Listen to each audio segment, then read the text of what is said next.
Hello everyone, and welcome to the assembly video for the version 6 Gentle-Roller, or V6.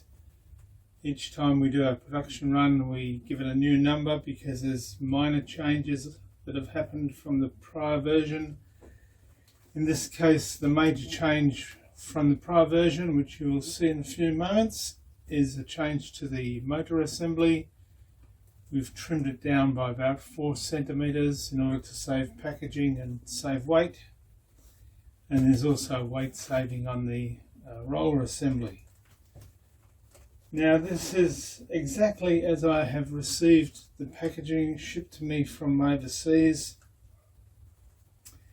It took 5 days to arrive here. It arrived on the 4th day at a depot half an hour from my house. But because we live in the rural area, they shipped it to another depot an hour away from my house, who then put it on a truck and delivered it to me. So it's had slightly more manhandling than it was necessary. And in the process, FedEx have done quite a bit of damage to the packaging.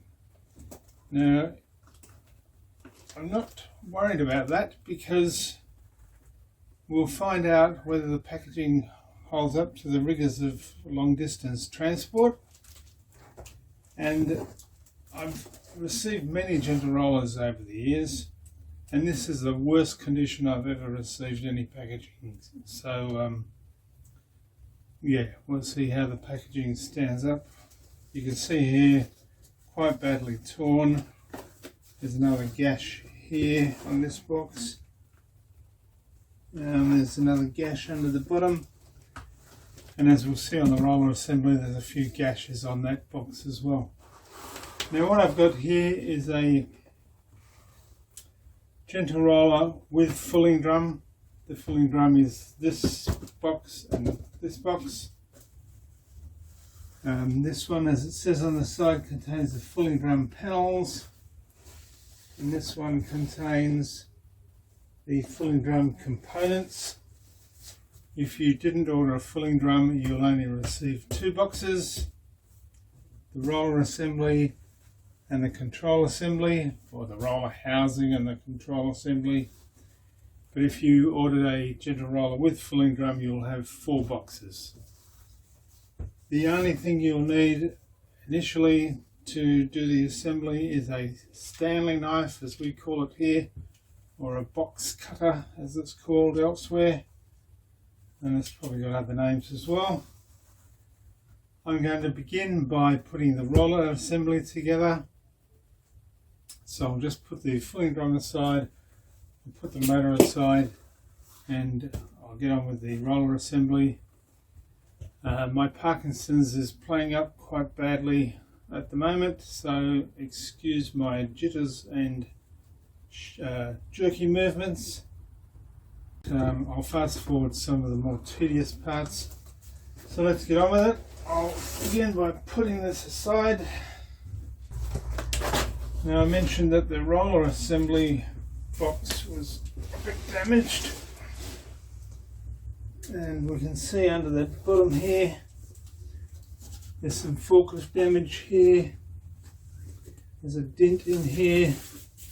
There's a bigger dent over here. There's some damage to the corner here. The roller assembly has some double boxing, so hopefully that's going to hold it in good stead.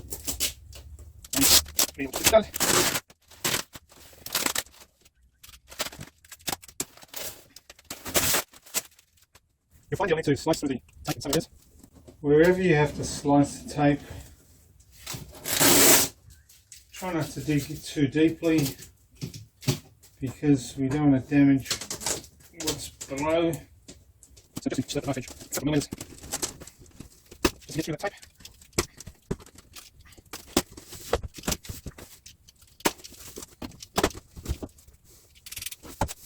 The first thing you'll find is that the motor assembly, the roller housing is double box, and this top box contains excuse me while it's running my Parkinson's. This top box contains all the rollers. I'm making it up. Okay, you've very careful on this one not to put the blade in too deeply, because inside here are your rollers. Your crossframe pieces, you'll find the crossframe in the plug bag. And we should crossframe the plug bag. And we've got to put the rollers in the plug bag. But you'll need to open the roller assembly box. You can see there it's full of rollers because we need the component kit. I'll just put that there. So I'm just going to put the roller assembly away from it. And in front of the box, you'll find the tray and the inserts and the cross frame all in one package. And you'll notice at the bottom of the box there's a cardboard insert, so that's saved the forklift damage from the base. There's no damage to my cardboard insert, so the damage we saw before on the bottom of the carton hasn't punctured through. that's a good nick actually, so that's a positive. And this one unpack. There's a tray and swing base and 2 inlets. The entire these are pre-made for you, ready to go. And a tray, and base frame in position. So, let's see what's out here. Now what you'll find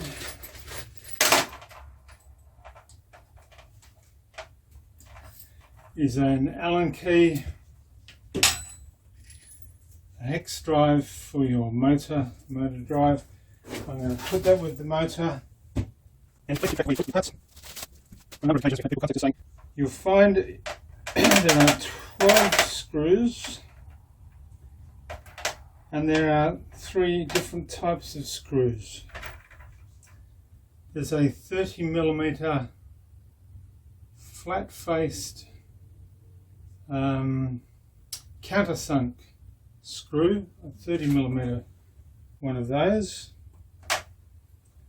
There's a 20mm flat-faced countersunk screw. There are 4 of those. There's 4 of the larger ones.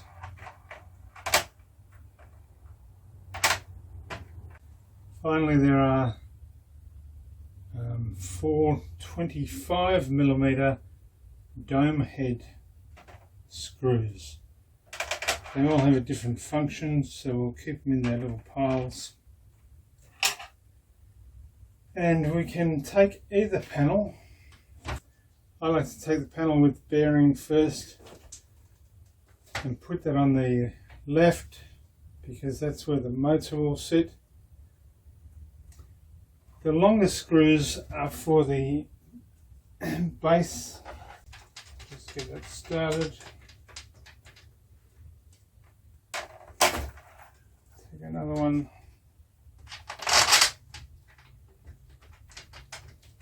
And I'll just get it started with my fingers.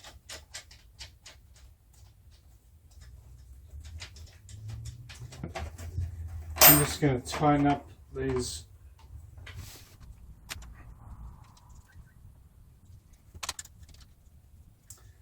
Now you can do those 2 up quite tight because it gives us a secure end. Then take a crossbar and put it in with the 20mm screw.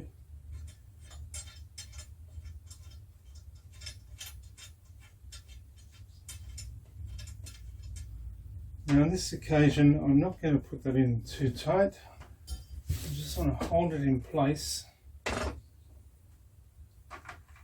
and be confident it's not going to fall out.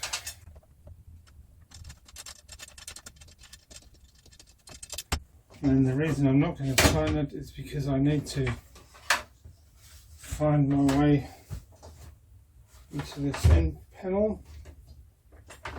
So I'm going to quickly whip the top screws in first. My right hand is not working very well today.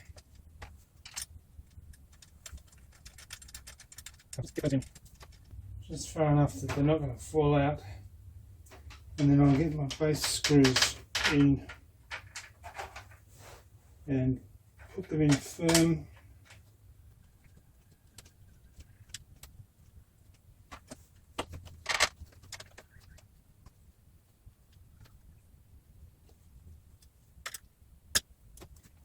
And now I can tighten the crossbar. And the crossbar, we want the curvature to be up and out slightly. So following that up and out. Probably just needs to be an inch out of straight. So I said, beautiful. So up and out slightly. The reason you want them out slightly is so when you open the filling drum, it will lean backwards and the doors will hold open. It also has a nicer look if the crossbars are slightly facing outwards. So there you have it. Roll assembly is done. Slide that there. So I'll just get the motor assembly. And my drive. We've had a slight jump in the video because my camera failed twice, so this is take 3. And I don't have the packaging to show you, but the motor housing will arrive in 2 cardboard boxes, one inside the other for the protection. So take your motor housing out. The other thing you'll find in your motor housing box is your power pack, and should have a pin for your country.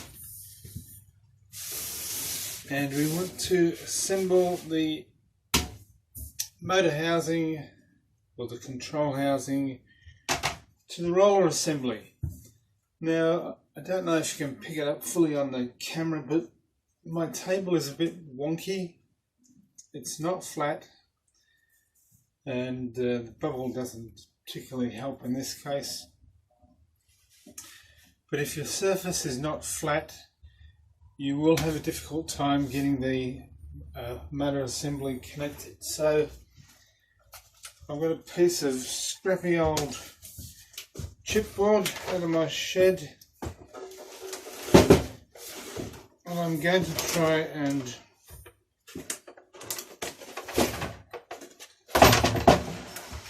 level off the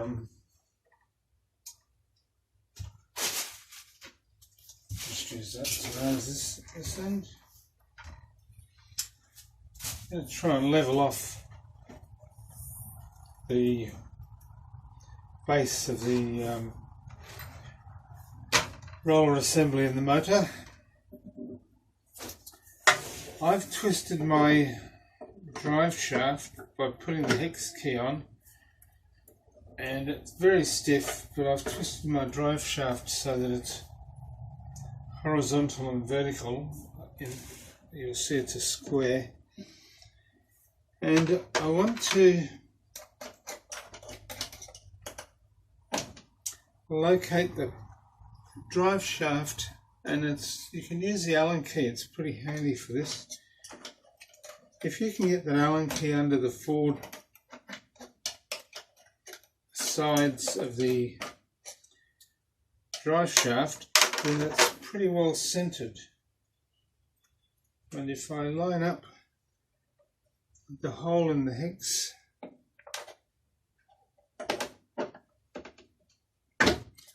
look at that, first time, nice and easy. See if I can prove it's not a fluke. I'll pull it apart, bring them together, use my Allen key, top, bottom, left, right. Fits very nicely. If it was a bit tight in one area, I could put a sliver of paper underneath or something. But it's very square. Beautiful, straight on. You should find you have a nice even gap around the hex drive. Right, now we're using the 4 remaining screws which have the dome head.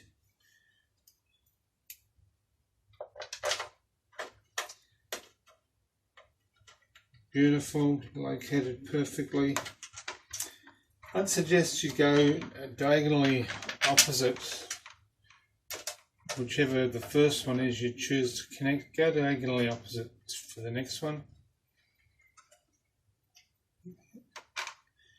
And I'm not putting them in too tight initially, I just want to get the 4 screws in a little way, just to make sure it's all lined up.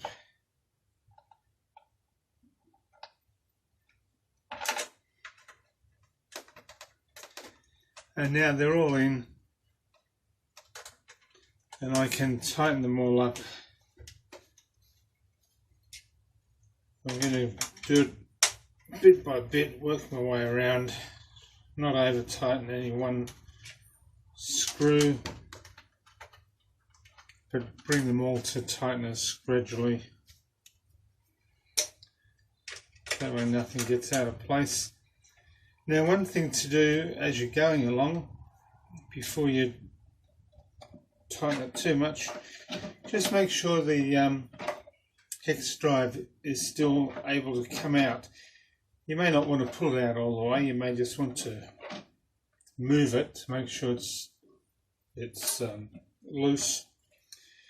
We don't want the hex drive jammed in. If we tighten the screws up and we find the hex drive is jammed and we can't get it out, that means your motor is under pressure, something is misaligned.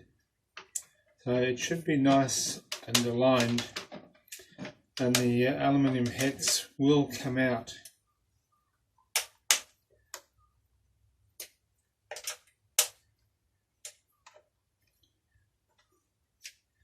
Now they're all nicely finger tight, not over tight. Just got my nice straps out of the way. I'm going to take the support out. They're nicely locked together, so the fact the table's bowed won't have an impact. And if I get my drive roller, line up the hex with the hex, slide it in, get the pin located in the slot, drop it down, make sure my lock is open so the pin goes all the way down, and I can use the slide lock to lock it in place. Not absolutely necessary because all the weight is downhill anyway, but it's a nice little safety feature.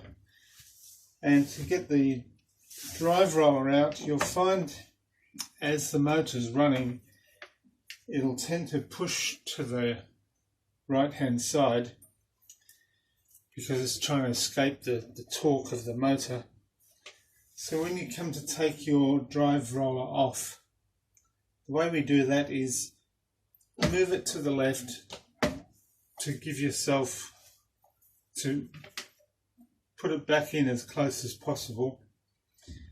Then lift the right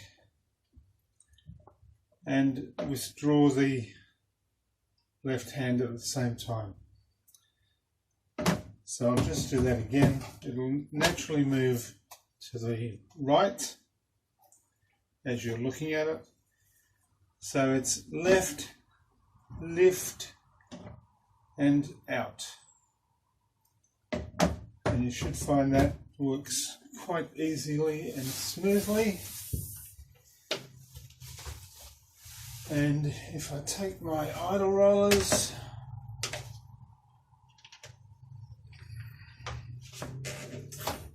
you always want your idle rollers on the nearest possible tooth. It's five teeth, as I call them, on the pivot hook. And you always want it on the nearest possible tooth, which is usually the first one from the majority of felting you'll do. And you'll find if you lift the pivot hook, you've got a bit more space to get the idle roller on. So if there's some felting material on your drive roller, lift the idle hook up, get on the first tooth and let the pivot hook down. The idle roller will sit nicely. There it is, fully assembled. I was going to spin it around so you could have a look, but it's a bit too heavy. We'll now, in the next video, go through the control buttons, but there is our Argenta roller fully assembled and waiting operation. So catch you on the next video.